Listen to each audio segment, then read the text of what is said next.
گوجری زبان میں اپڈیٹ سنیے۔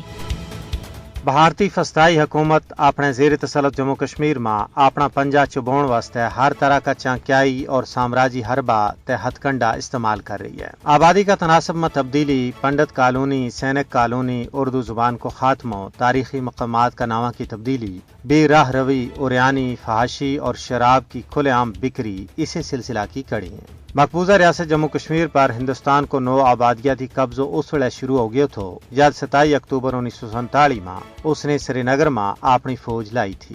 اس ویلے تو لے کے آج تک کشمیری عوام پر جبر کی یہ کڑکھی رات جاری ہیں۔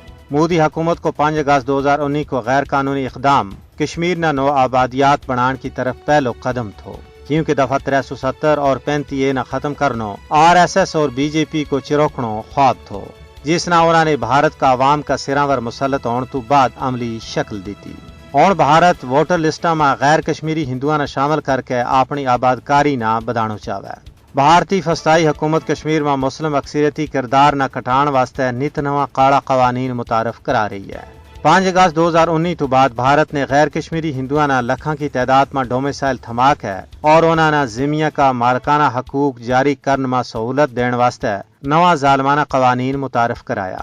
دوجا پاسے غیر کشمیری ہندوؤں نے بسان واسطے حریت پسند کشمیری عوام نے جعلی جھڑپاں اور جیلاں میں مارے جا رہے ہیں۔ مودی حکومت کشمیر میں استعماری منصوبہ نہ بدان واسطے بھارتی کاروباری کمپنیاں اور ٹائکونز نہ استعمال میں آن رہی ہے۔